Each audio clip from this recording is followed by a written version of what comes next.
Oi, pessoal, tudo bom com vocês? Eu sou a professora Daiane e hoje eu vou iniciar aqui uma breve introdução sobre a história da astronomia e os conteúdos que são exigidos pelo edital da OBA a partir do nível 3 e do nível 4, tá? Mas eu vou abordar também alguns conteúdos do nível 2.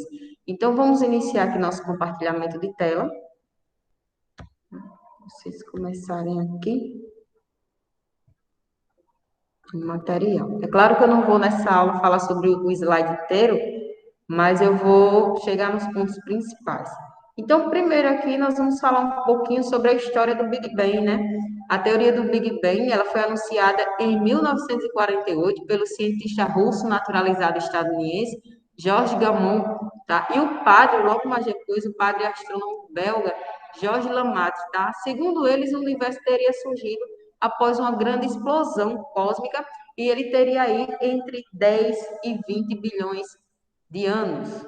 Então, aí vocês estão vendo aí uma ilustração da grande explosão, o famoso Big Bang, né? Nosso universo começou entre 13 a 14 bilhões de anos atrás, a partir de uma explosão cósmica. Essa teoria toda é chamada de matéria escura. Ela estava concentrada em um único ponto de densidade inconcebível e sofreu uma violenta explosão, dando origem a tudo que existe hoje no universo, no espaço-tempo. Assim, os principais elementos que compõem o universo são estrelas, galáxias, constelações, planetas, satélites, asteroides, cometas e meteoritos. Jorge Lamatre, está aí a representação dele, a imagem dele, tá? Do padre belga, que desenvolveu aí, ficou conhecido após falar na teoria do Big Bang. Vamos falar um pouquinho também aí da nossa Terra, tá? A Terra, ela tem aí aproximadamente 4 bilhões e meio de anos, 4,5 bilhões de anos, tá? O nosso terceiro planeta aí do nosso sistema solar, nossa casa. Primeiro, vamos falar sobre as condições, né, para existir vida aqui na Terra, tá? A Terra é um planeta que deu certo. Aqui nós temos abundância em água, de carbono, e elas foram essenciais para o surgimento de vida por aqui. A distância do Sol também conta bastante, mantendo a temperatura agradável, as camadas de atmosfera que conseguem nos manter e nos proteger também de outras radiações aí vindas do espaço, a gravidade também, né? A influência da Lua e de várias outras características são ideais para a manutenção dos seres vivos. Aí você está vendo a imagem, né, do nosso planetinha aqui em azul, onde mostra que 20% é composto por rochas, por pedras de solo, e 80% do nosso planeta é por água. Mas muitas pessoas acabam gastando bastante, né, achando que esse 80% de água é o que ela tem disponível. Negativo. Em uma das pesquisas feitas, foi comprovado que dos 100% de água que existe no nosso planeta, apenas 2,5% é própria para o consumo, é água doce. Esse 97,5 aqui, ó, do todo, é de água salgada. Outra informação importante para lembrar para vocês aqui é sobre o que muitas pessoas chamam de pulmão do mundo, né? Que na verdade não são as matas, são as algas marinhas, né? Que ficam aí em águas doces e em águas salgadas também, certo? Mas não quer dizer que nem por isso a gente tem que desmatar as florestas, porque elas fazem um conjunto e assim elas mantêm o nosso ar filtrado e as condições ideais também de vida aqui. Falar mais um pouquinho da origem, né? Como eu já falei para vocês, a Terra se formou a partir de uma grande explosão, não só a Terra, mas também os outros 8 planetas do nosso sistema solar, né? Lembrando que Plutão não é mais considerado planeta, nós não vamos abordar ele aqui nesse slide, porque ele foi considerado planeta por ele não ter uma órbita própria, por ele não estar orbitando o Sol, né? Por ele estar orbitando mais Netuno do que o próprio Sol, né? Ele também não tinha um tamanho considerado, não tinha uma massa considerável, ele estava no cinturão de Kuiper e por melhor foi, ideal foi ter retirado ele, né? A organização resolveu tirar Plutão aí da nossa categoria, do nosso sistema solar como planeta. E hoje nós temos aí os 8, né? Os mais conhecidos que são Mercúrio, Vênus, Terra, Marte, Júpiter, Saturno, Urano e Netuno. Vamos lá. Vamos falar também sobre os movimentos que a Terra faz. A Terra ela tem mais movimentos que esse daí, mas eu vou abordar os que estão mais, assim, cobram mais no edital. A Terra, nós vamos conhecer o movimento de rotação. Esse movimento é o que faz acontecer o dia e a noite, tá? O movimento de rotação da Terra é quando ela gira em torno do seu próprio eixo, que leva aproximadamente 24 horas. Para ser mais precisa, 23 horas, 56 minutos e 4 segundos. Onde essa correção de minutos é feita com ano bissexto, né? Nós temos aí a cada 4 anos, nós temos um ano bissexto de 366 dias. Então, essa correção ela é acrescentada a cada 4 anos, para quem não lembra aí, no mês de fevereiro, certo? Que tem mês de fevereiro que a gente tem 28 dias, tem mês que nós temos 29 dias. A Terra também ela tem um movimento de translação, que é o movimento ao redor do Sol, né? Para a Terra completar um ciclo ao redor do Sol, leva aproximadamente 365 dias, tá? E aí a gente acrescenta mais 5 horas, 45 minutos e 46 segundos a cada ano, nós acrescentamos aí para obter o equilíbrio, né? E aqui nós temos o movimento de rotação e o movimento de translação da Terra. Lembrando que a Terra, ela gira de oeste para leste, tá? Oeste para leste. Veja que eu estou dando ênfase nisso, porque a Oba, ela costuma colocar muita casca de banana, falando que o Sol nasce no leste e se põe no oeste. Beleza, né? Mas só que a Terra, ela gira no sentido contrário, né? Até que se você observar aqui na imagem, ó, o Sol normalmente ele nasce primeiro para quem está aqui, né? Por exemplo, no Nordeste, o Sol nasce primeiro para a gente. Tanto é que quando você assiste, às vezes, algum jornal, você diz, poxa, aqui já escureceu, e lá em Brasília ainda está dia, está tardinha, né? Ou então aqui já amanheceu e lá ainda está escuro. Por quê? Porque o Sol, né, aparentemente nasce aqui para a gente primeiro no oeste, né, no Nordeste, e leva um tempo para ir. Mas daqui a pouco eu explico melhor sobre essa questão aí, essa questão um pouco confusa de fuso horário. Vamos falar sobre a estrutura interna da Terra e a externa também. Primeiro vamos abordar aqui a estrutura interna.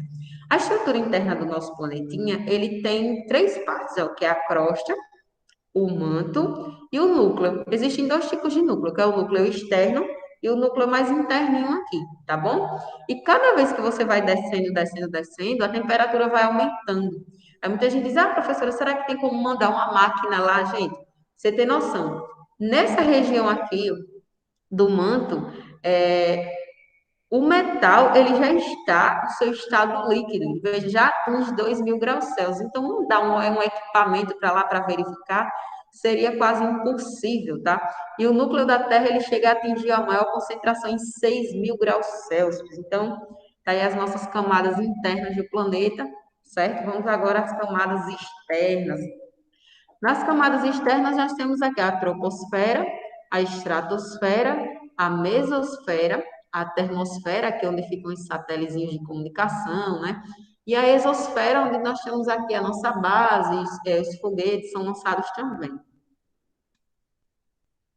Aí, ó, junto as cinco camadas aí, elas compõem a atmosfera, a camada gasosa que envolve a Terra e é responsável, entre outras coisas, por manter o equilíbrio térmico do planeta, para proteger contra o impacto de meteoros e filtrar os raios ultravioleta, principalmente o tipo C, né?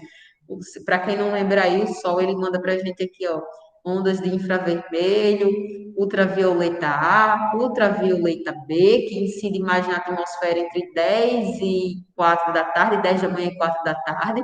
Inclusive, ele é um dos campeões aí que causa câncer de pele nas pessoas. E o raio ultravioleta C é aquele que acabaria com o coronavírus, né? Na nossa Terra, mas só que acabaria também com a nossa vida. Então, o ultravioleta C, ele fica aqui, ó, retido, tá? A nossa atmosfera protetora, ela não deixa esse raio passar. Qual é a forma da Terra? Então, gente, a Terra, ela não é plana, tá? Até que se prove o contrário. Pelo menos aqui nós estamos estudando que a Terra, ela não é plana. E ela não é quadrada, ela não é redonda, ela não é triangular, tá? Ela também não é exatamente no formato de elipse. Esse modelo ele foi proposto por Frederick Gauss em 1828 e é um formato de geóide. Tá? Esse geóide, ele mostra uma superfície irregular e, portanto, não corresponde a uma esfera. O geóide é o modelo que mais se aproxima da forma real do planeta. Como vocês sabem, nós temos várias depressões, elevações do planeta, e seria muito estranho a gente falar que ele é perfeitamente liso, perfeitamente, não é, tá? Então, foi o formato mais aceito até hoje, é esse formato aí, o modelo de geóide proposto por Gauss.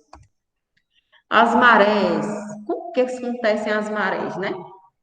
Tudo que tem massa, ele pode ter uma gravidade, né? Então, vamos falar um pouquinho aqui das marés, que é a influência entre a Terra e a Lua e o Sol também, né? Acabam criando as marés. Nós temos dois tipos de marés, que são as marés altas, né?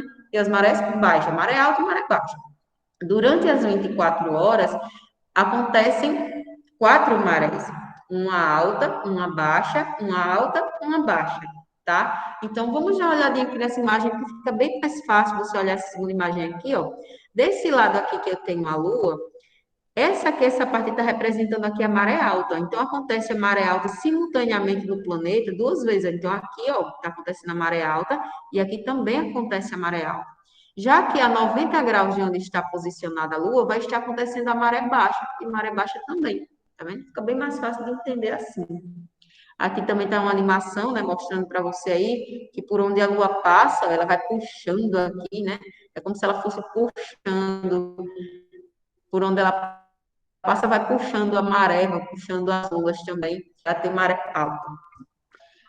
Sobre a rotação do planeta, como eu já estava falando com vocês, né, a Terra ela gira no sentido de oeste para leste, o que faz com que o movimento aparente do Sol para nós seja do leste para oeste. Então, parece que a Terra está girando do leste para oeste, mas não é, é no sentido contrário. Já falei para vocês sobre a duração, né, do dia, que é de 23 horas e 56 minutos aproximadamente, e quero dar um reforçozinho para vocês também, no eixo de inclinação da Terra. Ó, ela gira de oeste para leste, e percebam bem que a Terra, ela também, nesse eixo nesse eixo de rotação, ela tem uma inclinação ó, de aproximadamente 23 graus e meio, tá vendo? Em relação a essa sombrinha aqui, ó, a Terra ela tem uma inclinação, o eixo de rotação da Terra ela é inclinado, tá?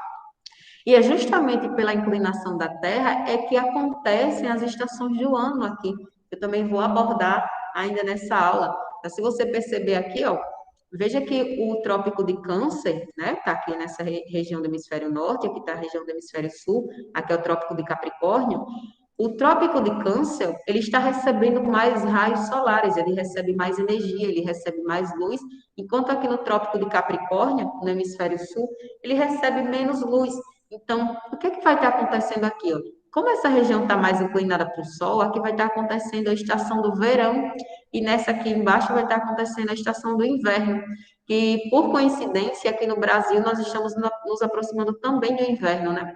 Daqui a pouco nós chegamos em junho, e é quando vai acontecer o solstício de inverno, tá? Então, vai ser inverno aqui no hemisfério sul e verão lá no hemisfério norte. Vamos conhecer aí, vamos relembrar lá no, acredito que sexto aninho, quinto aninho, sobre os pontos cardeais, né? Se você deseja saber, conhecer um pouquinho os pontos cardeais, aproximadamente onde o Sol nasce, onde o Sol se põe, você faz o seguinte, você aponta o seu braço direito para o lado que o Sol está nascendo, tá? O braço direito para o lado que o Sol está nascendo. E aí vai ser o leste indica que é o Sol nascente, tá? Do seu lado esquerdo, onde você tem aí o oeste, é o sol poente, é onde o sol vai embora, tá? Na sua frente você vai ter a coordenada geográfica norte e nas suas costas você vai ter a coordenada geográfica sul. Vamos falar um pouquinho sobre os campos magnéticos do planeta, tá? Imagina assim, para quem vai participar da UBA pela primeira vez, imagina assim, que lembra que eu falei lá no primeiro, num dos primeiros slides que dentro da Terra é bem quente, bem quente, bem quente, bem quente? Então, lá tem muita carga acelerada, tá? Imagina-se que tenha muita carga acelerada. E quando nós temos cargas elétricas aceleradas, acaba se formando um campo magnético. Imagina aí um ímã. Quando você coloca um ímã perto do outro, ele não pode atrair para um, então ele pode repelir também, né? Mas imagina aí essa força que existe ao redor do ímã, nós vamos chamar de campo magnético. E a Terra ela é muito ferro. Então imagina esse ferro todinho girando, né? E aí ao redor da Terra é criado aqui esse campo magnético, tá? Essas linhas verdes que vocês estão vendo são a representação desse campo magnético, tá? Aqui essa ilustração, ela não seria legal se o sul tivesse aqui em cima para ficar melhor. E como é que a gente faz a leitura, professora, disso aqui? Vê só. Quando você pega o seu mapa, um mapa mesmo, você vê que essa região aqui em cima é o polo geográfico norte. Geográfico vem de localização, né? De geografia. Polo geográfico norte e aqui embaixo é o polo geográfico sul. Só que o campo magnético da Terra, ele é invertido, é o inverso. Então, aqui em cima, ó, é o polo sul magnético e aqui embaixo é o polo norte magnético, tá? Então, quando a gente vai falar assim, é polo sul, é polo norte, o quê? É geográfico ou é magnético, tá? E lembrando, eles não coincidem, tá? O polo magnético, ele também tem uma inclinação em relação ao eixo da Terra. Então, você vê aqui nessa terceira imagem, ó, que a Terra ela tem um eixo de rotação dela, né, de 23 graus, mas o campo magnético, ele também, as linhas de campo magnético aqui, elas também têm uma inclinação, tá certo? Então, vamos de novo para relembrar, ó. O polo geográfico norte e aqui também é o polo sul magnético, tá? Eles não são alinhados, eles são aproximados, mas não são alinhados. Aqui é o polo sul geográfico e aqui também é o meu polo norte magnético, tá? E a bússola, professora? O que que a bússola vai mostrar para a gente? A bússola é como se fosse um imãzinho que ele vai entrar em contato, né, com o campo magnético da Terra. Então, dentro da nossa bússolazinha aqui tem esse imã que vai ser atraído. Lembra lá que os opostos se atraem? A lei do Fake fala que os opostos se atraem? Então, o polo sul magnético da nossa bússola, polo sul magnético da bússola, atrai o polo norte magnético da Terra. E quando você vê assim a bússola assim virada aqui, ó, ela está mostrando o polo magnético. Pode pegar uma bússola, você vai ver a inclinação. Ela não vai estar mostrando o norte verdadeiro. O norte verdadeiro está aqui, ó. Lembra que eu falei que tem uma inclinação do eixo magnético e do eixo geográfico? Pronto, pois é. Então, aqui, ó, esse é o verdadeiro norte magnético. São as linhas de campo magnético. E aqui é o norte verdadeiro geográfico, tá bom? Então, tem uma inclinação também. Vamos para um pouquinho, né, para a aula de geografia, falar um pouco sobre os meridianos e paralelos, que é muito importante para a localização, a criação do fuso horário, a localização, né, para envio de documento, para não dar uma confusão entre os países, existe o fuso horário. A gente chega já já nele, tá bom? Vamos lá. Os paralelos e os meridianos são linhas imaginárias traçadas para definir cartograficamente os diferentes pontos da Terra. A principal função dessas linhas é estabelecer as latitudes e as longitudes, para assim precisar passar as coordenadas geográficas dos diferentes lugares do planeta. Então, se você tiver a oportunidade de observar, né, um avião, você vai perceber que eles utilizam muito bem as coordenadas geográficas para isso. Vamos falar um pouquinho também das linhas de latitude e longitude, também são linhas imaginárias, mas que servem perfeitamente para orientar e dar um ponto preciso, tá? Nós temos aí a latitude, que são essas linhas aqui que variam de 0 a 90 graus, ó, tá bom? Aqui, dividindo o nosso planeta ao meio, nós temos aqui a linha do Equador, só para lembrar, todo ponto que está mais aproximado aqui da linha do Equador é o melhor ponto para lançar um foguete, tá? O Brasil, inclusive, tem aqui a base de Alcântara, né, que fica no Maranhão, e ele serve para lançar foguete, porque é muito mais fácil, é menos difícil, né, de você lançar um foguete dessa região aqui, lançar satélite, porque a gravidade, ela tem um valorzinho um pouquinho menor e também fica mais fácil de vencer a força centrípeta, tá? O planeta, para quem não lembra aí, é bom dar uma revisada sobre o que é força centrípeta e força centrífuga, tá? É bom, muito bom dar uma relembrada nisso. E é mais fácil de você romper essa força centrípeta que puxa as coisas, né? Mais fácil de você romper aqui lançando da linha do Equador. Tem também aqui a nossa longitude, né? Que enquanto a latitude ela é contada assim, ó, na vertical, a longitude ela é contada aqui também, ó, mais para a horizontalzinho, assim, tá? Nós temos aqui um ponto que varia de 0 a 180 graus. Vê só as coordenadas que nós temos aqui também, tá? Nós podemos ir para leste ou para oeste, tá? Esse Ezinho aqui é de leste, leste e oeste. varia de 0 a 180 graus, e também traçar aqui uma linha imaginária aqui no meio, que é mais conhecido como a linha de Greenwich, né? O fuso horário, professor. Agora vamos pegar todas essas linhas aí, vamos pegar as linhas, vamos pegar a latitude, vamos pegar a longitude, vamos pegar os paralelos e os meridianos e vamos acoplar todos em um globinho só. Como é que fica? Vamos dar uma olhadinha aí. Os fusos horários ou as zonas horárias são em cada uma das 24 partes em que se divide o planeta Terra. E o que é que nós podemos perceber? É que um fuso horário a cada 15 graus equivale a 1 hora. Se você observar, a circunferência ela tem quantos graus? Tem 360, não é? O dia e a noite não acontecem em relação ao giro de rotação, não é isso? Então, quando o planetinha ele dá os 360 graus, passam aproximadamente quantas horas? 24 horas. Então, a cada 15 graus que o planeta vai girando, aqui para a gente contabiliza 1 hora, tá? Mas, professor, é 1 hora aqui, é 1 hora em qualquer lugar? Isso, 1 hora é 1 hora. Mas só que a minha hora aqui pode ser diferente da minha hora de quem está em Portugal. E aí, foi por isso que foi criado aqui o meridiano de Greenwich, para a gente ter um ponto zero, né? Uma referência para saber de onde contar. Eu tenho que acrescentar ou tenho que diminuir? E aí? Então, aqui ó, nós temos a marca do meridiano, tá? Da linha de Greenwich. E veja que aqui para a direita, a gente conta mais, ó, mais um, mais dois, mais três. E lembrando que cada faixa dessa aqui corresponde a 15 graus, tá? Aqui menos um, menos dois, menos três. Vamos dar uma olhadinha aqui. UTC. O que é isso, UTC, professor? UTC significa o tempo universal coordenado, também conhecido como tempo civil, certo, gente? É o fuso horário de referência a partir do qual se calculou todas as outras horas do mundo. Ele corresponde à hora de inverno de Portugal continental na aviação. As cartas de navegação, autorizações de voo e autorizações de tráfego aéreo utilizam o UTC para evitar confusões decorrentes dos diferentes fusos horários de verão. Assim, é possível assegurar a todos os pilotos, independentemente da localização, que estejam usando a mesma referência horária. Então, se você olhar aqui o Brasil, ele pega aqui o -4, -3 e ainda pega um pedacinho do -2.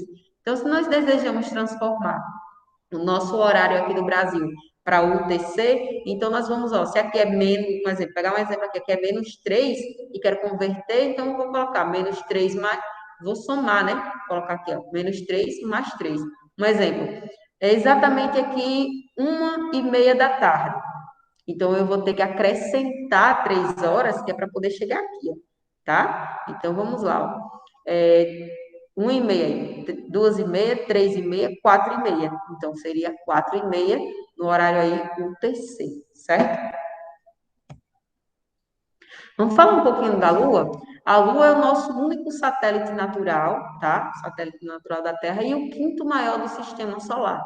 Lembrando que quando eu estou falando de sistema solar, eu só estou falando do nosso Sol, dos 8 planetinhas que estão aqui e das luas que orbitam pelo nosso planeta, certo? Então vamos lá. A gravidade do nosso, da nossa Lua, do nosso satélite, é de aproximadamente 1,6 metros por segundo ao quadrado, tá? O tamanho da nossa Lua é de quase 4 vezes menor que a Terra. Esse tamanho que vocês estão vendo aí na imagem está um tamanho até legal para você estudar, para você analisar, certo? Vamos lá, continuar. A Lua, ela tem 4 fases, tá? Ela tem a fase crescente, cheia, minguante e nova. Um mês lunar equivale a aproximadamente 28 a 29 dias, tá? E entre uma fase e outra dura de 7 a 8 dias. Tanto é que se você pega aqueles calendáriozinhos mais antigos, ó, você vê que ele marca a fase da Lua também, né? Vamos falar sobre os movimentos que a Lua faz. A Lua apresenta 3 movimentos: de rotação, revolução e translação. O de rotação, ela gira em torno do próprio eixo. O de revolução, ela gira ao redor do nosso planetinha, do nosso planeta Terra. E a da translação, ela gira aqui, ó, ela gira com a Terra e gira também ao redor do Sol. Tá vendo? É um movimento de translação. Vamos falar aqui sobre esse calendário lunar, né? Por que o calendário tem 7 dias? É por causa das fases da Lua? Também. Tem uma história bem além disso aí, mas eu não vou abordar com certeza aqui, porque daqui a pouco pode partir até para a mitologia, e esse não é o objetivo da aula. A palavra calendário, ela vem do latim calendário, tá? Calendário, as pesquisas indicam que o primeiro calendário surgiu na Mesopotâmia por volta de 2700 a.C., provavelmente entre os sumérios, e foi aprimorado pelos caldeus. E ele possuía 12 meses lunares. Entenda o sistema Sol, Terra, Lua, de 29 a 30 dias, e serviu de base para ser adotado pelos judeus logo aqui à esquerda. Vamos falar um pouquinho sobre os eclipses e finalizar a aula, e depois eu vou dar continuidade para falar do nosso Sol, tá? Vamos falar até os eclipses aqui. Eclipse lunar. O eclipse lunar acontece quando a sombra da Terra, produzida pelo Sol, é projetada sobre a Lua. Então, vamos dar uma olhadinha aqui.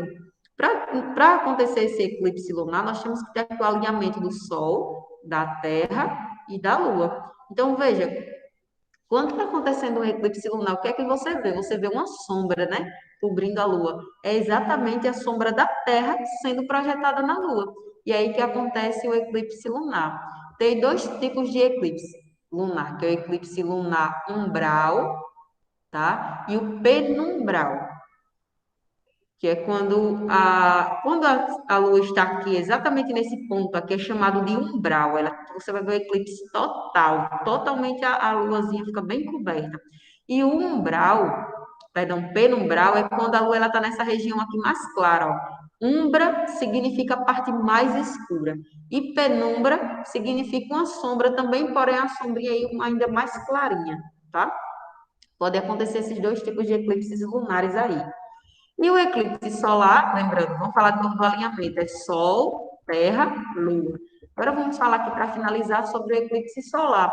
O eclipse solar é quando nós temos Sol, Lua, Terra.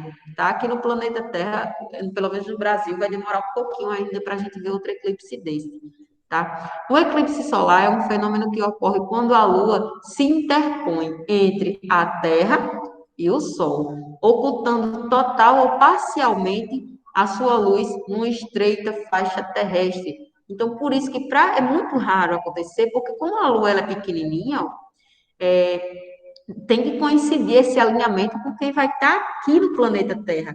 Então, se você tiver a sorte de estar aqui nesse alinhamento, você consegue ver o eclipse como está mostrando aí nessa segunda imagem, tá? Agora, se fosse Lua, Sol, Terra, não seria eclipse, seria apocalipse. E na próxima aula nós falaremos sobre o Sol, tá? Tudo bem? Vamos aqui finalizando a nossa apresentação, finalizar aqui também a gravação. Até a próxima aula.